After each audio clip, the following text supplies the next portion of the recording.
Good morning. Hope you're having a beautiful day. Now, going through your trip, trying to reorganize it a little bit and make it fit all the requirements we need on giving you the best trip.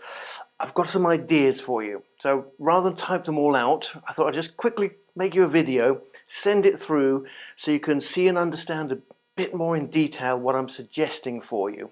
So you can have this while you're doing your planning over the weekend and think about it. So I'm going to quickly run you through the trip. Very, very quick, very, very brief, he says. Half an hour later, probably. We are starting at day one. You arrive at Windhoek Airport. That's where you pick up your car. You'll go to the kiosk. They actually take you into town where you get your rental vehicle, which is the camper vehicle at this stage.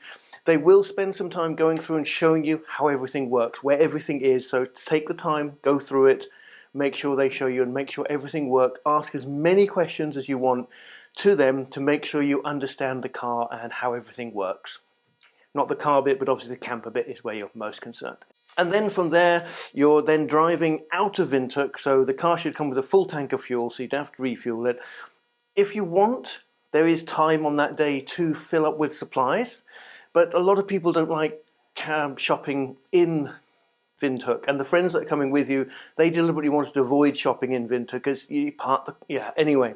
So you don't have to shop on the first day, but you can pick up some supplies in Windhoek. Windhoek Airport is 45 kilometers outside of Windhoek Central.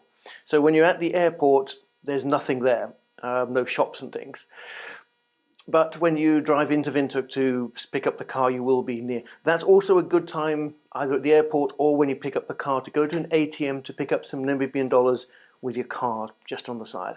Then you're going to drive out of Windhoek north on the main B1 road. It's a tar road, it's a beautiful road, quite scenic as you leave Windhoek. Windhoek's a smallish city, but they like a lot of traffic lights, so they make you stop-start as you leave the city. Then you get onto the dual carriageway that goes out towards Okaukuejo. Just before Okaukuejo, or at Okaukuejo, it's now got a bypass built around it. You take a turn off the tar road and then you've got a few kilometres down a gravel road before you get to Grootbarmen, which is your first night. Now it's only an hour or so from Windhoek to Grootbarmen, so you should be able to do it nice and easy during the daylight hours. Arrive there mid-afternoon. Grootbarmen is a hot springs resort, so it's actually quite nice for your first day recovery, especially after your long flight to Namibia. There is a hot springs there which you can use, and there's a heated swimming pool that is over the hot springs, and there's jacuzzis and things, so it's quite nice to actually just relax your body and get ready for your Namibian adventure. At the moment you're in the camping there, although there is chalets and rooms available if you wanted to on the first night. But it's quite nice on your first night. You've got a short drive to get used to how the car handles and driving it. The nice thing is Namibia is like the UK, we drive on the left hand side, so there's nothing different there to get used to, and the steering wheel is on the correct side of the car. Sorry Europeans. But at Grootbarmen, the camping site is located at the back. It's quite nice, communal ablutions, as they say, you can actually come and use the hot springs, which is nice. The restaurant cafe area is one of my favourite areas of that because they've got a lake there which overlooks the restaurant bar. Has a jetty that overlooks on there, which is really nice. So you can eat your evening meal there if you've not bought any supplies. You don't have to save, muesli bars from your journey and survive on them. The food is okay, nothing super special, but it's quite edible and quite pleasant. And you can also have your breakfast there if you haven't managed to buy anything for your breakfast the next day. And you can relax and unwind. It's a peaceful, quiet place. So it's indoor and outdoor swimming pools to freshen up on, the hot springs, and of course this beautiful view for your first day. And then you arrive in plenty of time to actually work out how the tenting system works and where everything is in the camper van. So it's quite a nice, relaxing start to the day. Next day, again, it's tar road all the way, a little bit of a longer journey. You're going towards the coast now, and you take the main road through to Swakopmund. At Swakopmund, this is where you're going to get your first supply run. You can also get ATMs, so you can get cash out there. There's a couple of supermarkets that you can pretty much park outside, decent-sized supermarkets where you can buy all your supplies for the rest of the trip and put in the fridge and boxes ready for your journey. So that's your first supply place, because you can have a nice relaxing breakfast at Grootbarmen.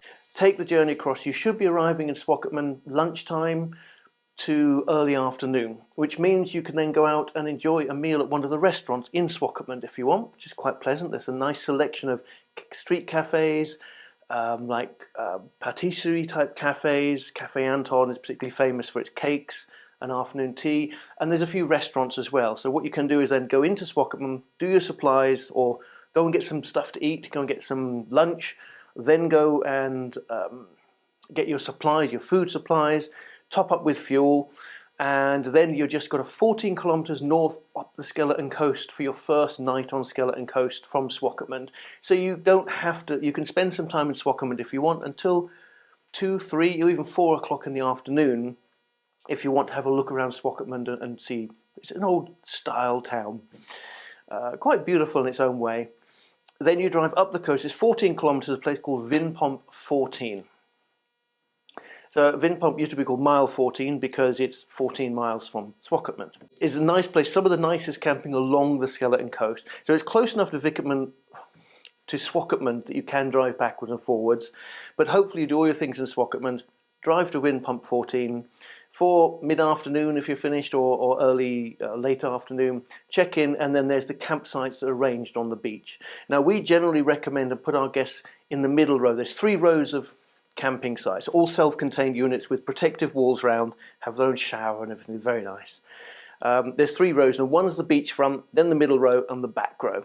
Now we generally put our guests in the middle row, not in the front row, because all of Skeleton Coast is windy. You've got the hot desert on one side, the Benguela Current on the Atlantic on the other side, so the wind is being pulled one way or another, so do be prepared for that. Also along the Skeleton Coast route will be your coldest part of the journey. Average daytime temperature 16 degrees even in the winter along the coast, which is why it's so popular in December when it's the heat there. Everybody goes to the coast. In May it's still going to be cool on the coast, and you get this coastal fog that can come in some days, so it can be damp feeling as well. So you can spend your afternoon, evening there. I would say watch the sunset. You might get a sunset, just depends on the day, over the ocean, or the mist might roll in and cover everything up. There is a restaurant, nice restaurant and bar at Vinpomp, so you can go and eat there. You don't have to bry out in the cold. Use all the facilities, walk to the restaurant, and walk back to your campsite and enjoy the night. So it might be a coolish night. Also it might be windy, so don't be worried. The vehicle might shake a little bit and the tent might shake in the wind with the Skeleton Coast wind, depending on how windy it gets, but you will be fine. It's not going to blow you away, it's not going to blow the vehicle over. Just pretend you're on a boat and being rocked to sleep every night. But you're just there for one night. Next day, a breakfast in the restaurant, or if you've got things, yogurt and muesli, whatever your breakfast preference is, you can prepare that. And you haven't got far to go because you're basically just venturing up the Skeleton Coast at this point. You're heading to a place called Cape Cross. On the way to Cape Cross, you'll pass the wreck on the left-hand side of the ship Zilla, which was actually being towed along the coast and broke its tow anchor in a storm and then got washed up on the beach there, and is now a wreck that you can see. It's very, very close to the beach, so it's quite a nice wreck to see. Now the birds are using it as a bird nesting centre.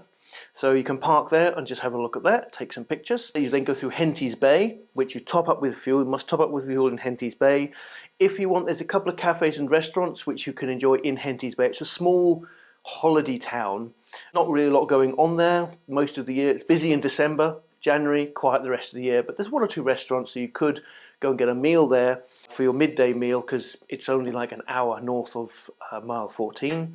You're then going a little bit further north to the Cape Cross, where you can go in and see the Cape Cross Seal Colony. Now Cape Cross Lodge, where you're accommodated, and Cape Cross Seal Colony are they're down the same turning, and they're about 2 kilometers from each other. So you can choose whether you want to go and check in to the campsite first, or just go straight to the seal colony. Go and see the seals, you pay, you drive down, you can then walk. There's a little pathway, I'll give you more detail in your briefing before you go on your trip.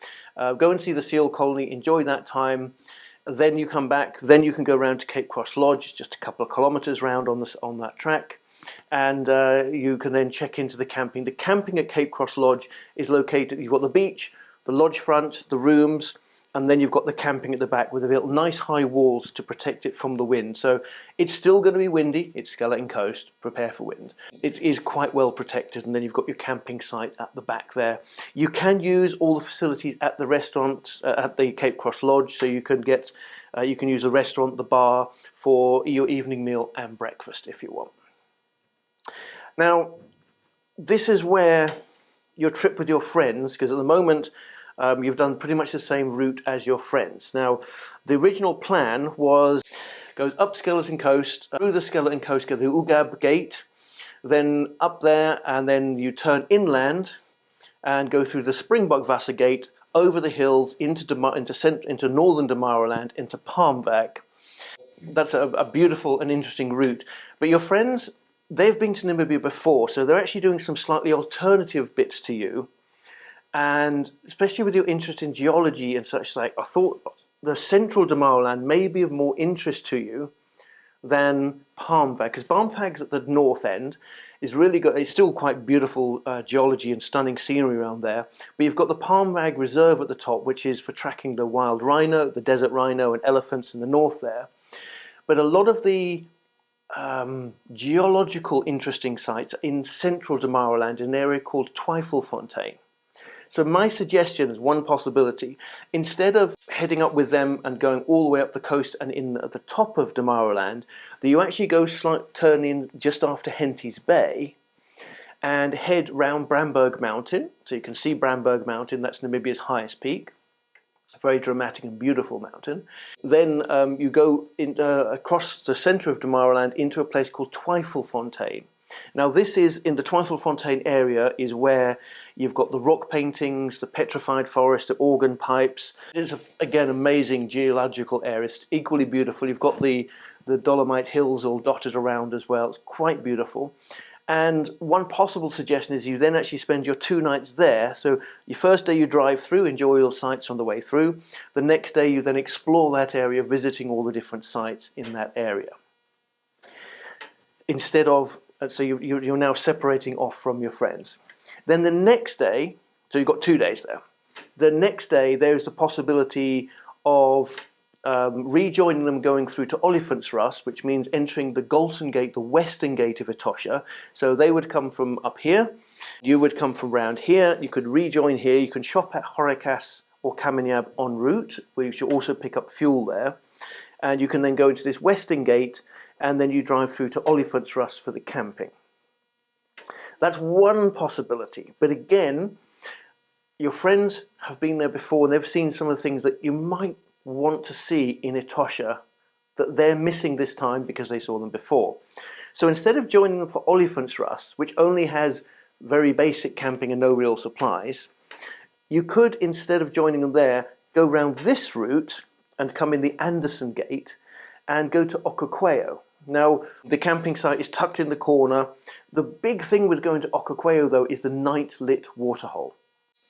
At Olifantsrus, they have the hide, which you can sit at all day and all night. It's lit at night, and it's got an up and lower portion, which is very unique to in Etosha as well.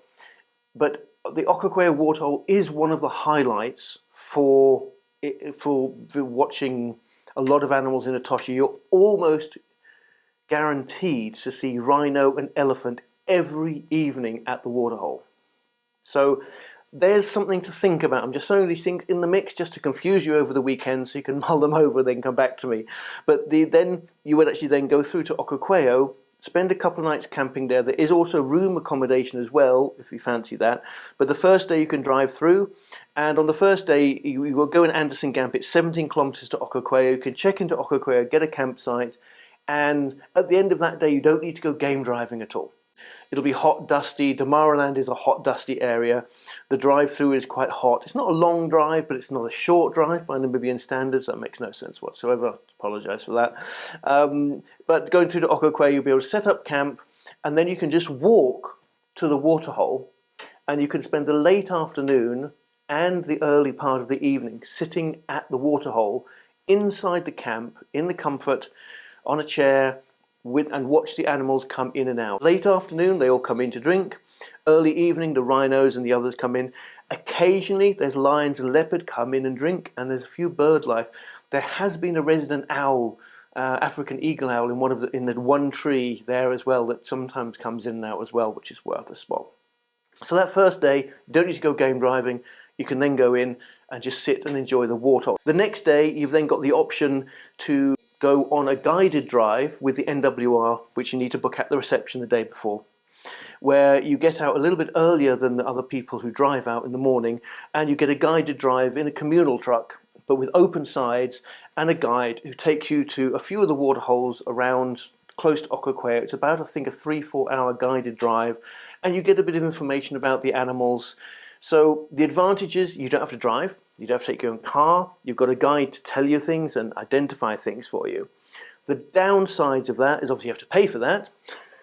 You're in a truck with a lot of other people, so it's not quite so personal. And of course, if you want to stay and watch something, the group votes, let's say, and then the guide takes a judgment call. You know, it's, if you're like me, I can go out with my camera gear and I'll sit, and if I find a tiny bird that I want to photograph, I'll sit there for 3 hours, or I'll wait for a lion to yawn. A group isn't going to do that. But it does give you an insight to a lot of the animals and birds and the areas to go to in Etosha in an early morning. Because then what you can do is you then come back and chill for the midday heat. You can, even if you're camping, you can do all the facilities in Okaukuejo, the restaurant, bar, swimming pool. There's a little kiosk. You can do some walks around the camp if you need to stretch your legs. There's a petrol station, a little shop, a food shop, a souvenir shop. And there's a little viewing tower at Okaukuejo which gives you views over the area. That's the recommended thing. And then you wait till about 2:30 in the afternoon. Then you get in your car and then you drive round and do your late afternoon, evening game drive to be back in the camp at sunset. But if you do the guided game drive, it gives you an idea of what to look for and what to expect. Or, of course, in the morning you can just get up and take yourself on a game drive. It's entirely up to you. So that'd be your second day at Okaukuejo in Etosha. And, of course, in the second evening in Etosha, again, you can use the restaurant if you want.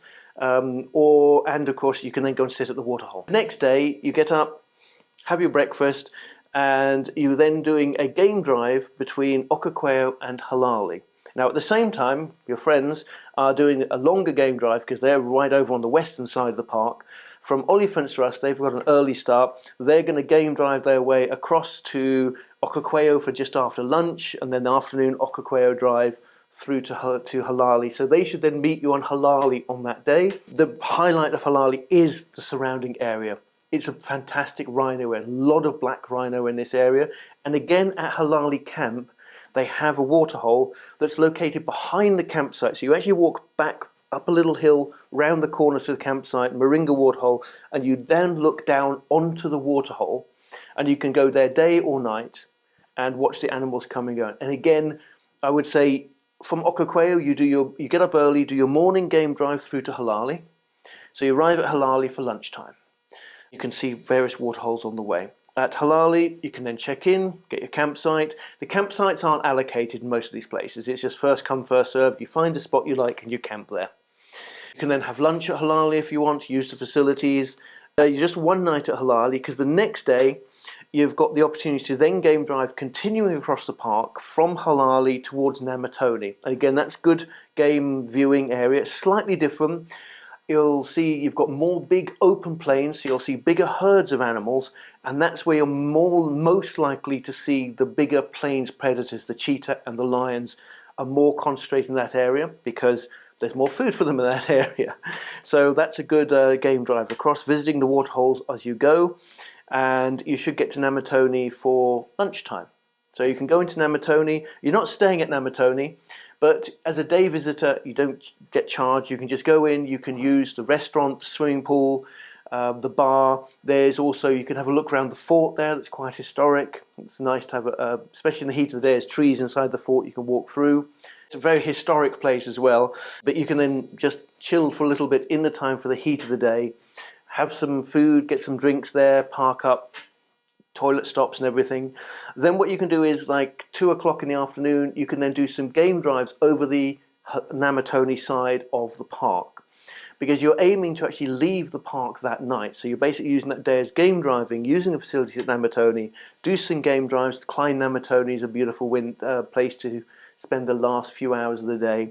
And then again, about an hour before sunset, you head to the Von Lindequist Gate, which is the eastern gate, and you're exiting the park at that point, and that's your Etosha experience done, but not your animal experience. You've then got a tar road to Saxenheim Guest Farm where we've put you. The reason for that is that next day you've got a good start, and it's nice accommodation there.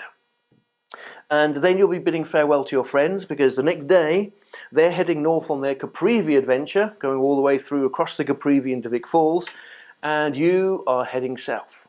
So next morning, you've got a reasonable drive, but it's on good tar roads, so you should be able to toddle through quite nicely. So get a fairly early start, not crack of the dawn start, but as soon as it gets light, have your breakfast and toddle down, because you're going to Okima, which is home of the Africat Foundation. Now, they're very famous for the work they've done through the years in rescuing and rehabilitating, particularly the cats of Namibia. And they have some really good activities. So you want to be there early enough so you can get there. You could then have lunch there if you want, but then you've got the availability to do any of the activities in the afternoon. You can then make sure you've got, because you've only got one night there, and you're in accommodation. So your camping days are limited at this point. So you can then enjoy the afternoon activities there, get a nice night, and of course sign up for any morning activities, because you want to have the afternoon and the next morning enjoying Okima. And everything you want to do, do it. It's a real great experience. And you've got time on your side, because your next part of the journey, you're only driving through to Windhoek, which is a 3-4 hour journey at most on good tar roads. Even if you then have lunch at Okima and Africat and leave in the afternoon, you can then drive through, because you're staying just outside Windhoek in Danvillion. It's a little game reserve rather than a game park. There's lots of animals in there, but they're mostly antelope. There's no rhino, there's no elephant, there's no lion. It's quite a nice spot. You camp there for the night, and that's your last camping night if you switch to all accommodation for the next part of the trip. So you can go through there, enjoy your last camping night, set the fire, sit, look at the stars, and enjoy the peace and quiet of Danvillion. Because the next day, I would say, is a busy day, but it's not really. Get up, have your breakfast. You then drive back into Windhoek and drop off your camping vehicle, and then pick up your non-camping vehicle, and then head south out of the city down the tar road. Most of the next day is all on tar road to Marientel, where you then turn off to go to the Kalahari Anib. And again, as long as you're not too late leaving Windhoek, it will take you probably an hour to switch all the cars over and do all the paperwork for that. Once you then get to, you should be arriving the Kalahari Anib mid-afternoon, which is perfect. So you can drive through the heat of the day with the aircon on, then get to the Kalahari Anib, check in, you're in a room there, and you have got time to then potentially ask them if there's any evening activity. Because they do an evening and night walk. You go scorpion shopping and scorpion spotting and listening, and they'll tell you a bit of the night. So there's an opportunity to do that first night if you feel up to it. And of course you can then see what activities are running the next day, the nature walk, the nature guided drives into the desert. You can then sign up for that night, get that all organised, check into your room, get a cold drink, and sit and enjoy the sunset before you see the stars, and hopefully have a cloud-free, moon-free night to see the stars over the Kalahari, because it is truly amazing. And then the next day, you've obviously got any activities you've organised with the lodge that'll take you on, or if you walk or just relax, depending on how you feel. So that's your 2 days in the Kalahari. Then you leave the Kalahari, cross the mountains in the middle, go over on Maltaho, and down into the next desert, the Namib Desert. Now, if originally we put you in camping to make sure you're inside the park, because inside the national park, the Namib National Park, there is only 2 camping sites and 2 lodges. That is it inside the park. Now, the advantage is that the gate into the desert, which is only accessible by those 4 accommodation, opens 1 hour before sunrise. The gate into those accommodations from the main road only opens at sunrise. So I believe Christine sent you the quotes with the price difference, but either way, if you're camping or accommodated inside the park, you drive through, from the Kalahari, you drive in and either go to the camping or the lodge, whichever you've chosen, and you can then settle in, and you should be able to again do it so you're there mid-afternoon. So you can settle in, get orientated, wash, do whatever you want, and then you've got time to explore the area a little bit. You can actually then drive into the desert if you want on that day. You have got time to, say, drive to Dune 45 if you're for the late afternoon, as long as you're back in the camp by sunset. Or you can just drive to Elim Dune, which is nicknamed Sunset Dune, which is you can actually see from the camp, where you can climb on the dune and watch sunset over the desert on the first night. Then you come back, you have to be inside the camps at sunset. You can't leave the park or leave the camps between sunset and 1 hour before sunrise. So you can then enjoy, and the thing I like both with the Kalahari, but it seems louder in the Namib desert, is the noise of the geckos. They make this clicking, and you hear them echoing and talk. You can never find them, but they're always, and that's the night. And then you can sometimes hear the jackals in the distance. Sometimes a Cape fox or jackal will come around the camp. There's oryx often walking by, mostly during the day, not at night. And then, of course, as it gets darker, the sky lights up with the stars. And you could, often, again, as long as you've got a fairly moonless night, we'll have a fantastic display of stars over there. So that's a lovely way to spend the first afternoon and evening in the Namib desert. Now, what I would say, if you're going to do the balloon safari, the next day you should do your balloon safari, rather than going into the desert. Then you obviously head back to Sesrem. At Sesrem, you can go and see Sesrem Canyon, which is the canyon right by Sesrem Camp. You can go and do that by yourself quite easily. It's about an hour exploration in total. And because it's a canyon, it stays quite cool in the canyon because the sun doesn't come through, which is quite nice. Other than that, you can actually enjoy the swimming pool, the restaurant, the bar, chill that afternoon, and then do sunset again that evening and watch the stars. Get to bed early, because you've got another early morning the next day, because that's the day you're going to drive yourselves or do a guided drive with the lodge into the heart of the desert. Either way, you're waking up about 90 minutes to 2 hours before sunrise. So you wake up, if you're doing yourself, you have to pack up and then drive yourself to the gate. When the gate opens 1 hour before sunrise, you then drive the tar road all the way into the 2x4 parking. Now, my recommendation is, even if you've got a four-wheel drive, which we would be giving you, of course, don't bother driving yourself on the next section. A lot of people get stuck, not necessarily going in, because sand is easier to drive on in the cold, but more difficult as the day heats up and more vehicles go on it. What you can do is drive to the 2x4 section, then you can leave your vehicle there, and the NWI have shuttles that then gives you a return to the 4x4 section, which is the closest place to walk to Sossusvlei, Deadvlei, Big Daddy Dune and all the areas. So you can park in the 2x4, get a ticket, and basically they just shuttle backwards and forwards the vehicles. You get on the spot. When it's full, it goes, drops you off. When you're ready and you finish, you get on it and it brings you back to your car. So that's if you drive yourself. If you go on the drive organised by where you're staying, they will wake you up and drive you all the way through to 4x4, give you directions and guide you as to the best places. We'll obviously give you advice as well, so you're prepared for that. And then you spend the morning, either way, climbing a sand dune, watching the sunrise, and there's various places you can go to experience this as the sun gradually rises up and then goes into little flays in between the sand dunes. Depending on your fitness and energy levels, you can decide how big a sand dune you want to climb. There's Big Daddy, which is the biggest dune in the area, 350 some meters high. But that overlooks Deadvlei, which is the white pan with the dead trees in it. Or you can go over the other side and climb Big Mama, which is only 290 meters high and overlooks the Sossusvlei pan. But you can then explore the area as you wish. After about 2 hours after sunset, it's going to get very hot and the sun's going to be high. So you spend those first 2-3 hours, then you head back to either your vehicle or the group vehicle, and you then return to Sesrem. And of course, for you, this is actually your last day. You're not staying there anymore. You can pack up, freshen up, and then you're heading back to Windhoek that night.